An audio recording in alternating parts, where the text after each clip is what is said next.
Break के बाद फिर से स्वागत है आपका। कटिहार की दोनों जूट मिलें एक लंबे अरसे से बंद है। इन दोनों मिलों को चालू करवाने को लेकर जूट मिल चलाओ कटिहार बचाओ समिति द्वारा पिछले लगभग 1 महीने से एक विशाल आंदोलन शुरू किया गया है।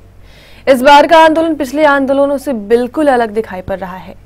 इस बार सभी राजनीतिक दलों के बड़े बड़े नेता आपसी मतभेद एवं राजनीतिक प्रतिद्वंदिता भुलाकर एकजुट हो गए हैं और सबों ने इन दोनों जूट मिलों के जर्जर हालात को सुधारने का दृढ़ संकल्प कर लिया है।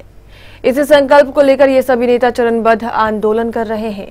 इस चरणबद्ध आंदोलन के दूसरे चरण में इन राजनेताओं का 10 सदस्यीय शिष्टमंडल केंद्र सरकार के मंत्रियों से मिलने के लिए दिल्ली गया था। कल ये शिष्टमंडल वापस कटिहार लौटा है, लेकिन इस बार इन सभी नेताओं के चेहरे पर पहले से अधिक खुशी दिखाई पड़ रही है। और क्यों ना दिखाई पड़े, इस बार इनकी मेहनत कुछ रंग लाती नजर आ रही है। किसी ने सच भी कहा है, अगर कोई काम नेक नियति एवं निस्वार्थ भाव के साथ मेहनत और लगन से की जाए तो उस काम में सफलता अवश्य मिलती है। इस बार जूट मिल चलाओ कटिहार बचाओ समिति के सदस्यों के साथ कुछ ऐसा ही दिखाई पड़ रहा है। इस बार इन सभी नेताओं ने न सिर्फ एकजुटता दिखाई है, बल्कि जूट मिल के मजदूरों को लेकर इनका दृढ़ संकल्प और इनके अंदर का दर्द भी स्पष्ट दिखाई पड़ रहा है। इसलिए तो ये नेता बिना वक्त गवाए इन दोनों जूट मिलों को खुलवाने के लिए लगातार प्रयास कर रहे हैं।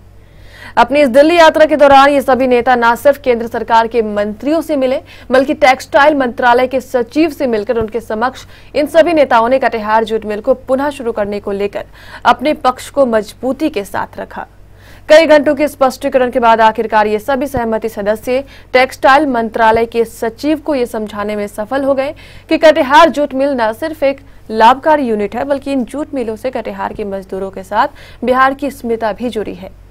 टेक्सटाइल मंत्रालय के सचिव ने इन नेताओं की बातों पर सहमति जताते हुए इन दोनों जूट मिलों को खुलवाने की दिशा में सकारात्मक प्रयास करने का आश्वासन दिया। टेक्सटाइल मंत्रालय के सचिव ने वार्ता के दौरान समिति के सदस्यों को बताया कि पहले उनका मंत्रालय इन जूट मिलों को लेकर नकारात्मक दिशा में सोच रहा था, लेकिन कल समिति के सदस्यों की बातों को सुनने के बाद उनकी सोच बदल गई है और अब वे मंत्रालय मिल खुलवाने को लेकर सकारात्मक रवैया अपनाने की दिशा में काम करेगा। एनजेएमसी के पदाधिकारियों ने पूरी तरह से नकारात्मक वातावरण बना करके दिल्ली में रखा था और पूरा दोषारोपण आरबीएचएम जूट मिल के मजदूरों के ऊपर करके रखा था। और वहाँ जो भी लोग मिल रहे थे, ये दिखाई पड़ रहा था कि उनके दिमाग में ये बात बैठी हुई है कि आरबीएचएम जूट मिल के मजदूर काम नहीं करना चाहते हैं, आरबीएचएम जूट मिल के मजदूर उदंड हैं, अनुशासनहीन हैं। इस प्रकार का वातावरण दिल्ली में बना हुआ दिखाई पड़ रहा था। शिष्टमंडल में हम लोग जो लोग गए तो हम लोगों ने पहला काम तो ये किया कि जो नकारात्मक वातावरण बना हुआ था दिल्ली के अंदर, वो कैसे सकारात्मक वातावरण बने, इसके लिए हम लोगों ने मिल करके लोगों से प्रयास किया। और उसमें हम लोग जो टेक्सटाइल सेक्रेटरी हैं अनंत कुमार सिंह जी, उनसे मिले और अपनी सारी बातें हम लोगों ने रखी मजदूरों के पक्ष की। और उन्होंने बड़े ही गौर से हम लोगों की बात सुनी और सहानुभूतिपूर्वक विचार करने का आश्वासन भी उन्होंने दिया। अपनी इस दिल्ली यात्रा के दौरान ये सभी समिति सदस्य इतने पर ही नहीं रुके, बल्कि उन्होंने बिहार से जुड़े केंद्र सरकार से शामिल सभी मंत्रियों से मुलाकात की, जिनमें रामविलास पासवान और रामकृपाल यादव जैसे मंत्री शामिल हैं। इन सभी मंत्रियों ने भी कटिहार जूट मिलों को चालू करने को लेकर अपनी सहमति जताई और समिति सदस्यों को आगामी फरवरी महीने के प्रथम सप्ताह में पुनः दिल्ली आने को कहा। इस दौरान ये शिष्टमंडल बिहार के उप मुख्यमंत्री सुशील मोदी से मिले और उनके समक्ष भी इन मिलों को चालू करने को लेकर अपना पक्ष रखा। उप मुख्यमंत्री सुशील मोदी भी इस शिष्टमंडल की बातों से पूरी तरह सहमत दिखाई पड़े।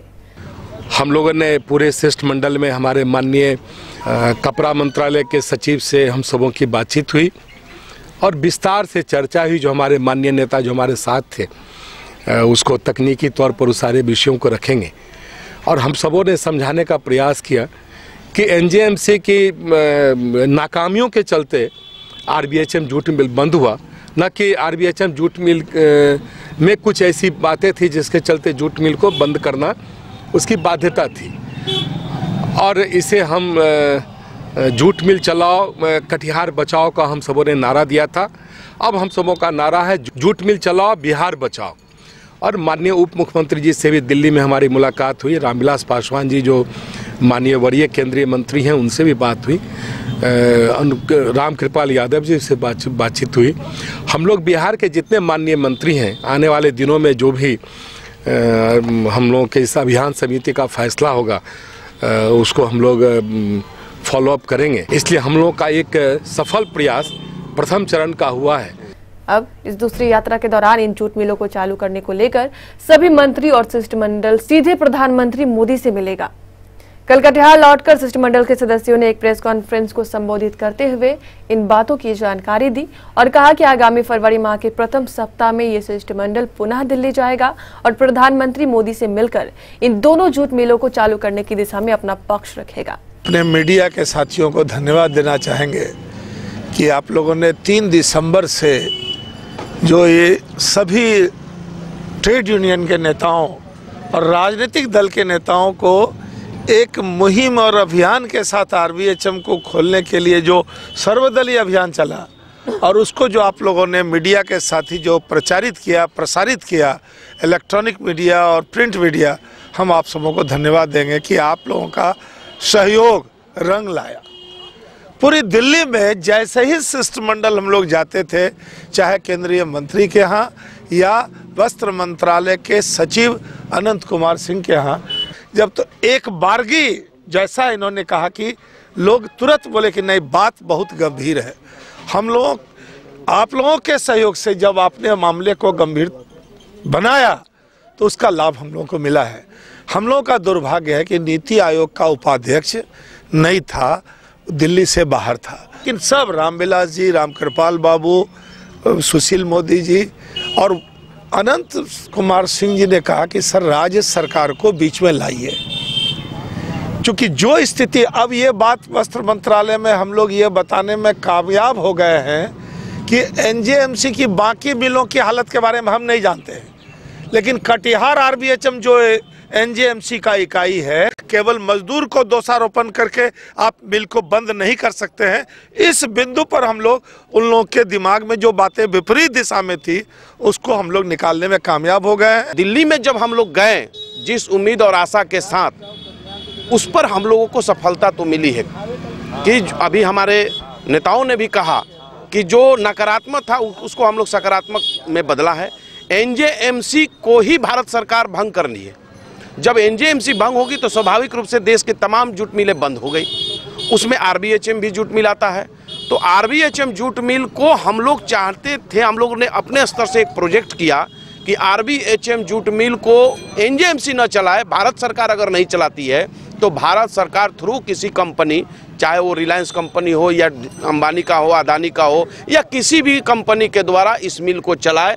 चूँकि इसलिए कि इससे न सिर्फ 5,000 रोजगार, बेरोजगारी बढ़ी है, 5,000 लोगों को रोजगार मिलेगा, बल्कि 35,000 हेक्टेयर में इस इलाके में जो जूट की खेती होती है उन किसानों को भी फायदा मिलेगा। लगातार 2 साल से बंद RBHM जूट मिल को चालू करने के लिए कटिहार में एक सर्वदलीय संयुक्त ट्रेड यूनियन और संरक्षक मंडल का गठन हुआ और कटिहार में आंदोलन को करते करते हम लोग दिल्ली गए और दिल्ली में हम लोग वहाँ जाके कई वरीय पदाधिकारियों से, नेताओं से मिले। बहुत सकारात्मक पहल रहा और हम लोग को उम्मीद है कि इसी तरह हमारे कटिहार के जनप्रतिनिधियों का साथ मिला तो हम लोग बिहार से लेकर दिल्ली तक अगर लड़ाई लड़ेंगे तो उसका परिणाम सफल होगा और सुखद होगा। संघर्ष समिति के बैनर तले 10 सदस्यीय प्रतिनिधिमंडल के साथ दिल्ली गए। प्रतिनिधियों ने बहुत मेहनत किया, बहुत प्रयास किया, जिनके प्रयास से मैं उम्मीद करता हूं कि वो बातें RBHM जूट मिल के पक्ष में जाएगी। गया था जिसमें विभिन्न राजनीतिक दलों के लोग और यूनियन के लोग थे। इनका दिल्ली जाने से वहाँ पर एक वातावरण बना कि यह दलगत मुद्दा नहीं है, यह जनमत का मुद्दा है और यह जनहित से जुड़ा है और इसलिए कटिहार के सारे राजनीतिक दल विचारधारा से ऊपर होकर आए हैं। तो एक वातावरण बदलने का जो है वो दृष्टिकोण में परिवर्तन करने में ये मुद्दा सफल हुआ। जूट मिल चलाओ कटिहार बचाओ समिति के सदस्यों के इस प्रयास से जूट मिल मजदूरों की आंखों में भी उम्मीद की किरणें दिखाई पड़ने लगी है। शायद अब इनके दिन बदलने वाले हैं।